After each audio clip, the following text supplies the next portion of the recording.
the 7 best ways to use ChatGPT to learn and study English for free. Guys, everyone knows about ChatGPT, and if you haven't heard of it, where have you been? It's a phenomenal, incredible piece of technology, and we're going to talk about how this technology can help you become much more fluent in speaking English. Hey, my name is Matthew. I'm an English language coach. I'm helping you guys go from intermediate stage where you feel stuck and you're not able to express yourself the way you'd like to get to that advanced level stage where you're able to speak fluently, confidently, and you're able to sound like a genius. I want to show you today 7 ways that I found that I'm able to practice my English in order to improve, perfect, and eliminate any errors that I'm making. So I've been playing around with it. I've been testing these theories. I've been putting it into practice for the last few weeks now, and I wanted to make a video to share with you guys exactly what I think you should be doing with ChatGPT to improve your English language skills. So let's get to it. ChatGPT is a language learning model developed by OpenAI. It's designed to mimic human conversation. This is what makes this tool actually really useful for the specific skill of learning how to speak a language. It's essential to know how to use ChatGPT, so I'm going to show you today how to download it, how to get yourself signed up and using ChatGPT, and at the same time, what prompts you should be using, and also the best ways to make the most of your experience on this AI technology. Okay, so if we want to download this new AI ChatGPT, all we have to do is click in here, ChatGPT. We go to the website, openai.com. I'll leave a link in the description below if you want to access it from there. And here, try ChatGPT. Okay, so you want to just click on this one. And because I've already logged in, I can just sign up, but all you would have to choose is log in. And you're going to type in an email address. So let's get started with the first thing you can do with ChatGPT that's extremely cool is you can actually practice your English speaking skills. Because it's a language model designed to mimic conversation, you can actually engage in a full-on conversation with this ChatGPT. ChatGPT is one of the best ways I've found to be able to talk about taboo topics. Every culture has different taboo topics, and depending on your culture, maybe you're not able to freely converse about them in English with someone as a language partner or as someone that's helping you to learn English like a teacher or a coach. So ChatGPT is your friend for taboo topics. So if there's something that you feel like maybe would be against the unwritten rules of your society or your culture, type in the ChatGPT and begin to discuss issues that maybe you're not so comfortable with, because surely if you're not talking about them, you won't have many expressions around them. Maybe we can ask it how to spend your money. No? Maybe money and how we spend our money can be a taboo topic depending on the culture. So I'm going to type in how to spend your money. Okay, so it says great topic.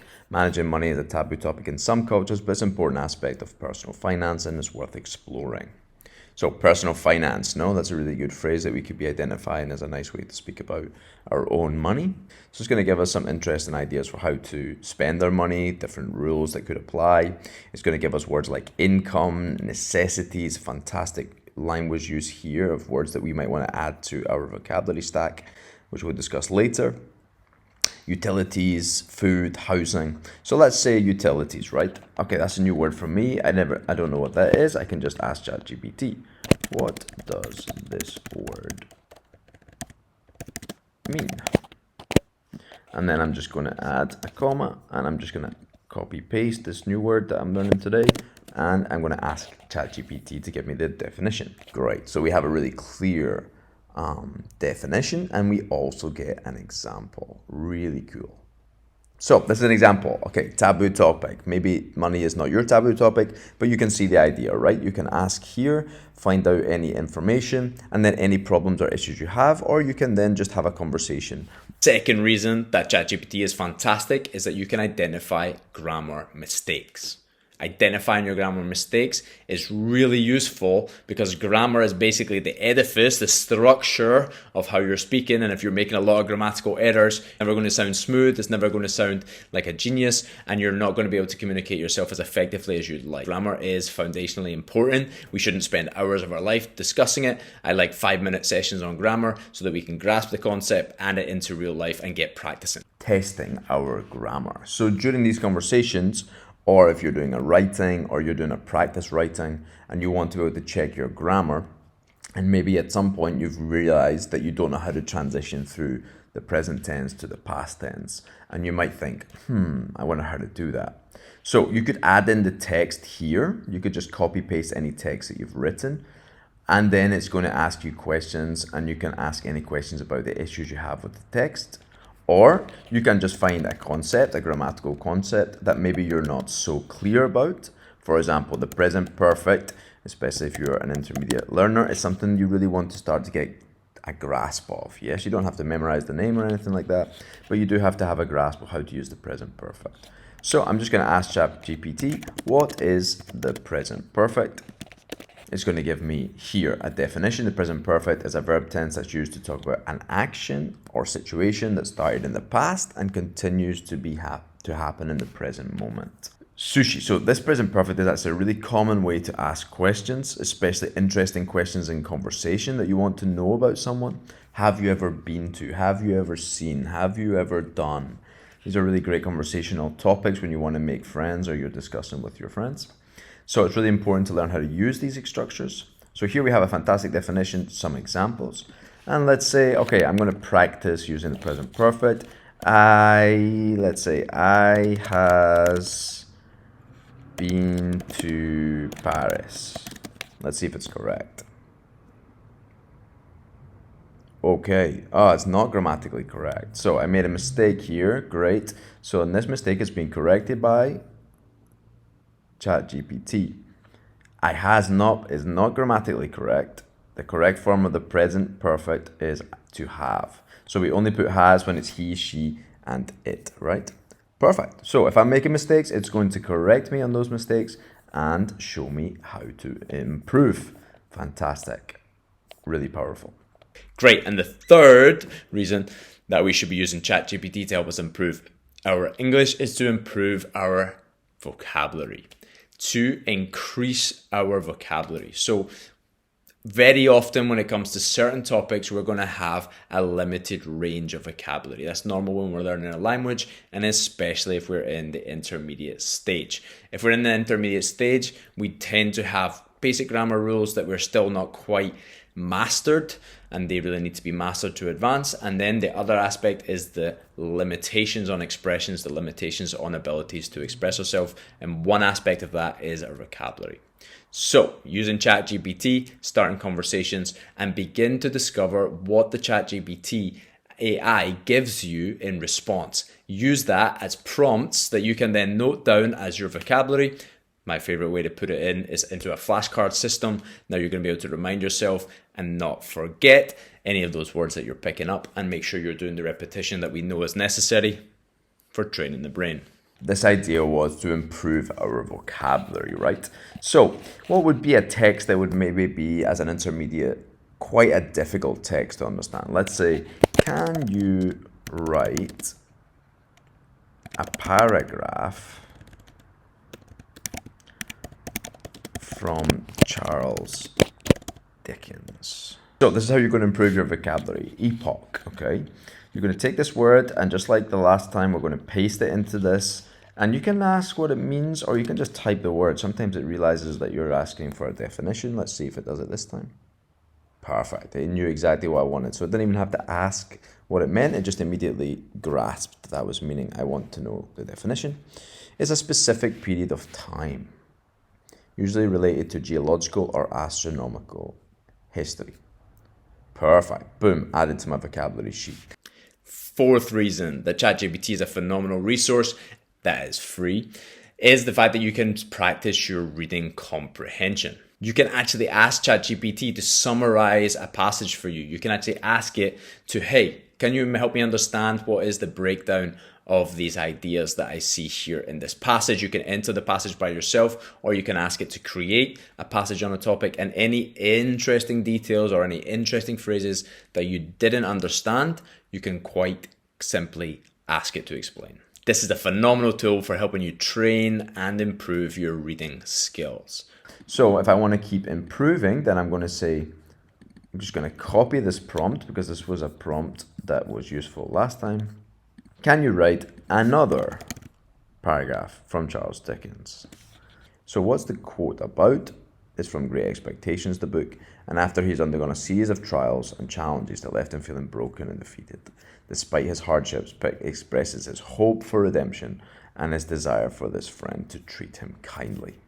So great, here we have a quotation. We could ask them to write more in the text, and we can begin to practice our reading comprehension skills. GPT is a phenomenal tool. It's to study idioms. So when we're looking to express ourselves from the intermediate stage, often is we get a bit bored of the way we're speaking because usually we have happy people. Words like this, that range of our expression is limited, but it's good enough to be expressive. We can get communication. Fantastic. Don't feel bad about that. But now we want to take it to the next level, which is advanced flowing, native-like speech. And that's super important that we get idioms involved. So if your goal is to sound like a native, I really recommend this. And actually I have a link below to the 66 essential expressions for sounding like a native. So if you're interested in that, then click the link below and download that PDF for free. So as you can see here, words like impregnated, fantastically powerful verb. So here's the idiom, stock in trade, is used to refer to goods or merchandise that a business sells. So this phrase is often used figuratively, it's not a literal phrase, to refer to essential tools or skills that a person or organization uses to carry out their work. Perfect. So that's an old-fashioned type of environment that this is talking about. So let's see if we can modernize it. Can you use this idiom in a sentence about the modern society? Here's an example sentence, stock and trade in the context. In today's society, social media has become the stock and trade for many businesses and influencers who will rely on likes, clicks, and followers to build their brand and increase their revenue. Perfect. So again, it's to say that it's the main resource or the main commodity. You might say that ChatGPT could become the stock and trade for English learners. Hopefully after this video, you'll all become very apt to use it, right? 6th reason why ChatGPT is a phenomenal resource for improving your English language skills is you're going to be able to improve your listening skills. You can use ChatGPT to hone in your skills to be able to practice listening and identifying accents and sounds of the English language. So we're going to write a page about Charles Dickens' novel Great Expectations, and I'm going to use this to be able to learn new words, to be able to listen carefully to these new words, and I'm going to use these words like rural, eccentric, fantastic words that I can use and add to my own skills. And I want to hear how these words are spoken. And in ChatGPT, you cannot use directly the text-to-speech program, but I'm going to show you exactly how I would take this text, for example, as something that I wanted to listen to and I wanted to improve. You can use any text that they generate about any topic that you're really interested in, whether that's cooking, whether that's finance, whether that's travel. You can get it to create any particular type of text. This is naturalreaders.com. Let's use Libby for any type of reading. Let's go next. So we're going to copy and paste our text here. Give me 1 second. Let's just take a portion of this reading here and paste it in and then click play.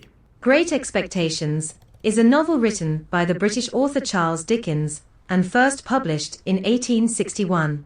Perfect. So this is a fantastic resource, right? Not only am I reading the text, I'm also listening to the text at the same time. I have double the amount of input. This is a phenomenal way to double down on the time that you're spending both reading and listening to the natural accent, to the natural intonations of the language. So because ChatGPT is actually built on human-like communication, that means that when it does speak, it doesn't sound like a robot. It actually produces speech that sounds human. It sounds exactly how a native would speak or someone else who's communicating in the language. So this is a phenomenal resource for able to tuning in your ears and being able to understand the sounds and syllables and intonations of the language of English, and to be able to continually allow that to be entering into your mind so you can pick up on those details. British English, which will be part 7, which is you can really detail down where it is that you would like to go. And with AI becoming better and better and better when it comes to accents, you're going to be able to have even access through these to the specific type of accent that you would like to develop. Like I said, if you're interested in moving to New York, you're going to be able to change this to a New York accent and practice listening so that you can make the most of your trip there. 7th reason that I love ChatGPT in terms of learning English and developing those skills is pronunciation. Yes, ChatGPT can even improve and correct your pronunciation. It's a huge issue I have a lot with my own clients and people that are working on English, is that maybe they have a good intermediate level of knowledge, they have vocabulary, they have the grammar down, they've studied at school for years, but they're still getting the question, what did you say? And often that's to do with the pronunciation of the syllables. It's often to do with a lack of clarity in the way they're speaking. You could be training and practicing on the New York accent before you even arrive there, and you'll have much less issues of understanding and communicating if you take that into account. So ChatGPT is a phenomenal tool. It's free, and there's so much more to learn on how to use it, because it really does take skill on how to use ChatGPT. So if you have any questions or you're looking for any more information about how to use it to improve your English language skills, then please let me know in the comments. I'd love to make some more videos based on this. So basically, in conclusion, ChatGPT is a phenomenal resource to help you improve your English. For the moment, it's still free. I'm not sure how long that'll be, but the moment I'm making the video, it's still a free resource. So I certainly recommend that you take advantage of it as soon as possible. And let me know how you get on with it. And I hope that it really does help you to take you from intermediate to advanced speaker of English. If you're interested in learning more about how to stop translating in your head, then check out this video that you might find of interest. And we'll see you in the next video.